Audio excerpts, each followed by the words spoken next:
est-ce que investir en société est vraiment moins rentable que d'investir en nom propre? Je vous spoil tout de suite, la réponse est oui, mais la vraie question c'est pourquoi et comment. Et du coup c'est ce qu'on va voir au travers de cette vidéo.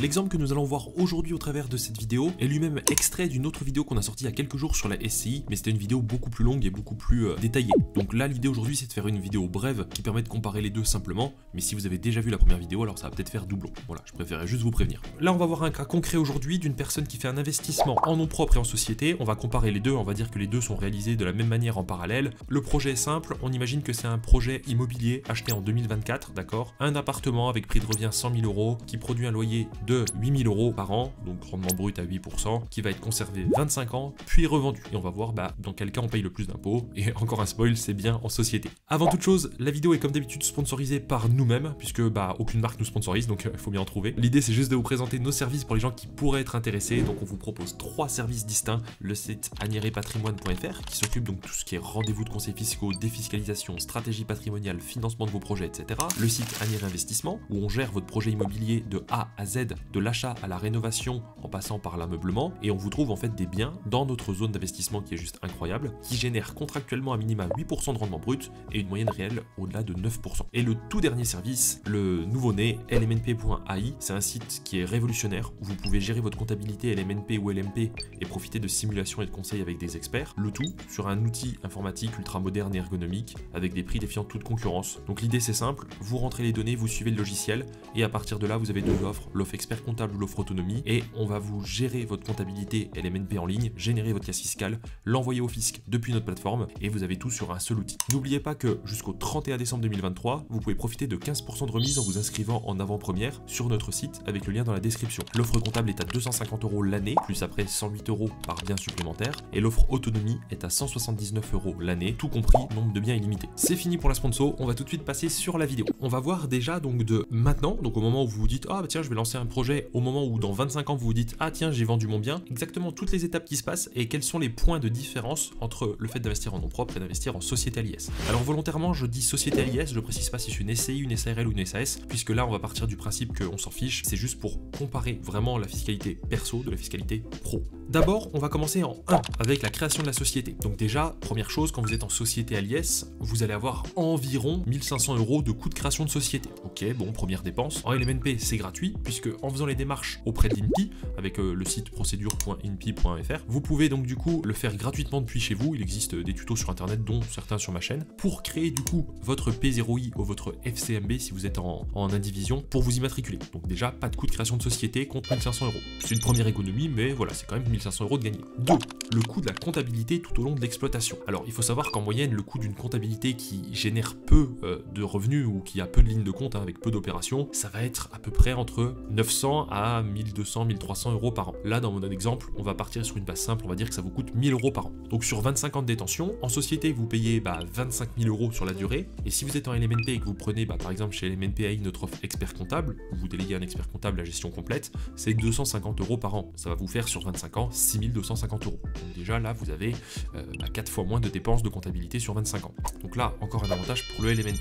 Ensuite, en 3, on va parler des amortissements et résultats annuels. Pour le coup, au niveau des amortissements, c'est ex aequo entre les deux, puisque en société ou en LMNP, le résultat est calculé exactement de la même manière. On va prendre les amortissements, on ne va pas amortir le terrain et on va calculer, vous savez, composant par composant les amortissements. Donc dire bah voilà, je prends le gros œuvre, il représente tant de pourcents du prix du bien, il s'amortit sur tant d'années en fonction de son état actuel et sa durée de vie estimée, et on va faire pareil pour chaque composant. Que vous soyez en société ou en LMNP, ça fonctionne exactement pareil. Donc maintenant, ce qu'on va faire, c'est qu'on va se dire bon ok, admettons que en LMNP, alors si vous achetez donc à crédit, vous allez avoir les intérêts déductibles, etc.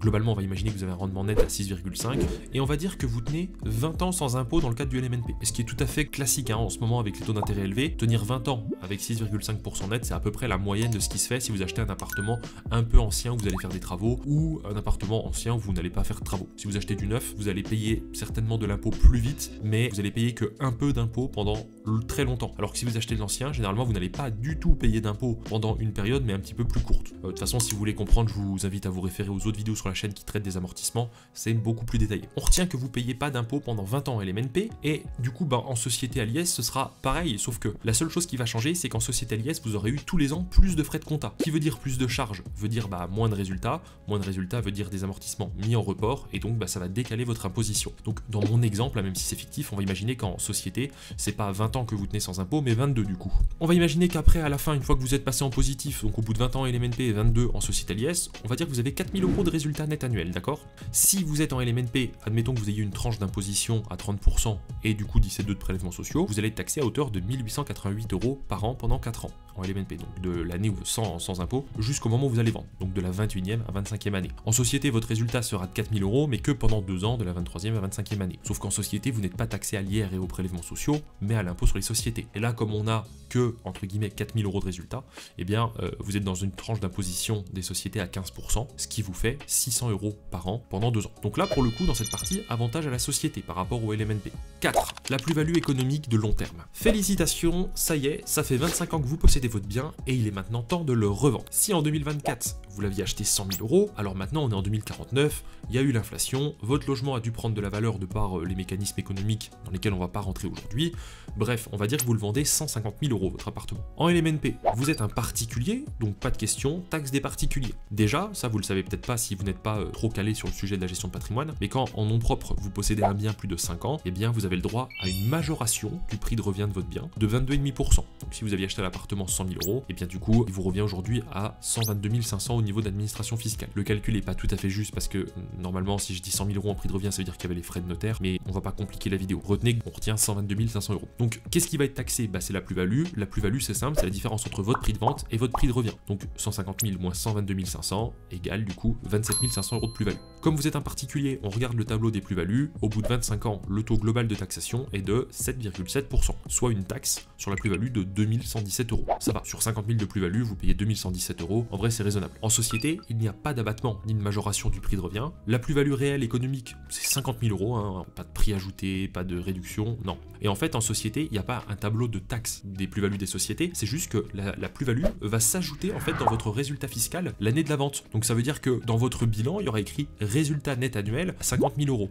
Donc du coup, vous allez être taxé à l'impôt sur les sociétés là-dessus. Donc en société, je le rappelle, hein, 15% de taux de taxation jusqu'à 42 000 €, puis ensuite 25% pour tout ce qui est au-delà, hein, quasiment sans limite, pour le reste, donc soit un impôt total de 10 300 €. Donc là, avantage au LMNP, sans hésiter dans ce cas de figure. 5. La plus-value de court terme. Alors, la plus-value de court terme, pour ceux qui ne savent pas, c'est le fait de réintégrer les amortissements qui auront été pratiqués tout au long de la détention à la revente pour vous faire perdre de l'argent.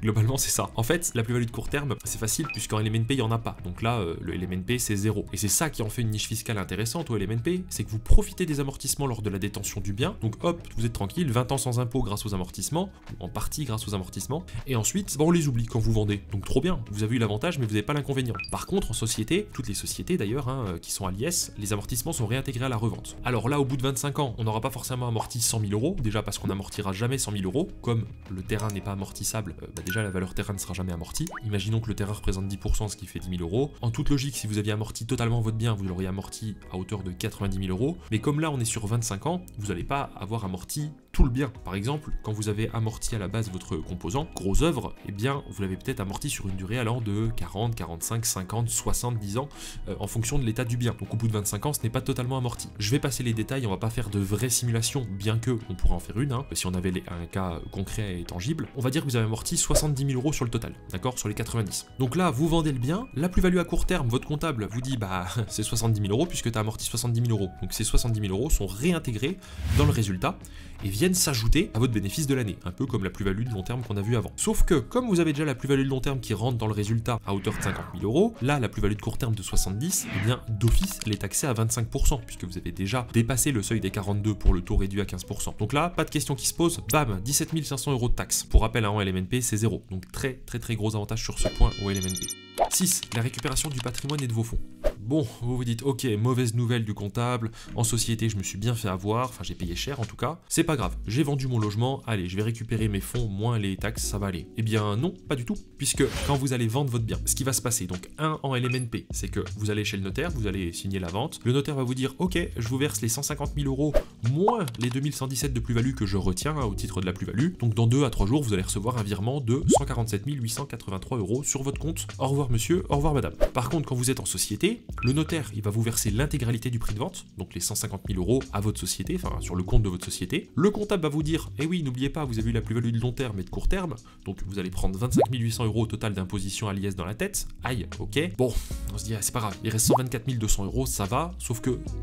pas du tout. Si vous voulez récupérer l'argent pour, je sais pas, partir en retraite, en gros, le récupérer à titre personnel, en fait, cet argent, eh bien du coup, ce qui va se passer, c'est que ces 124 200, ils vont être taxés à hauteur de 30% pour la flat tax sur les dividendes. Bah oui, puisque passer de l'argent d'un compte société à un compte perso, c'est possible, mais il faut pas oublier que vous prenez une flat tax de 30% sur les dividendes. Donc, part de votre compte société les 124 200, arrive avant, enfin, une fois que le comptable aura retenu les impôts, seulement 86 940 €. Donc non, vous rêvez pas. Vous avez bien déjà là perdu 37 260 € qui sont évanouis dans les airs, et puis en plus, votre bien que vous aviez acheté 100 000, que vous avez revendu 150, et bien en fait, finalement, dans votre poche, là, net, n'arrive que 86 940. Voilà. Donc, je pense que vous avez compris pourquoi tout à l'heure je vous disais que les sociétés étaient beaucoup moins intéressantes, et ce qui va être drôle, regardez, c'est qu'on va faire le comparatif global de ce qu'on a payé sur ces 6 points entre le nom propre et les sociétés à l'IS. Vous avez le tableau qui s'affiche, donc c'est pas compliqué, on voit qu'au global, hein, on a payé 15 919 € en LMNP entre les frais comptables avec la création de la société qui est à 0,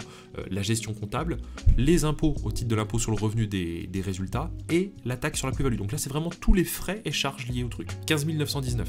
En société à l'IS, eh bien, 90 760 €. C'est un truc de malade. C'est-à-dire qu'en fait, là, vous avez bien pris 5,7 fois plus de frais et taxes et charges en étant en société qu'en nom propre sur une même opération. J'espère que la vidéo vous a plu, que ça vous a permis de comprendre exactement ce qui se passait et pourquoi il valait mieux au maximum, sauf cas très particuliers que j'ai cité dans l'autre vidéo où j'explique qu'investir en société peut être avantageux, mais dans certains cas bien précis seulement. Mais sinon, globalement, voilà, faites tout pour faire en nom propre. Et si vous voulez faire en société pour avoir les avantages des parts, pour céder à vos enfants et tout, pensez absolument à la SARL de famille à l'IR pour pouvoir du coup être en société à l'IR, donc profiter des avantages de l'MNP, mais sans prendre la taxe des sociétés à l'IS. Rappelez-vous, en SCI à l'IR, vous ne pouvez pas faire plus de 10% de vos recettes en meublé, donc impossible de profiter du LMNP en SCI. Et encore une fois, tout ça c'est dans l'autre vidéo. Je vous remercie à tous d'avoir suivi la vidéo, je vous invite à la liker et vous abonner à la chaîne si ce n'est pas encore fait pour nous aider et nous soutenir, et je vous dis à très vite pour de nouveaux contenus.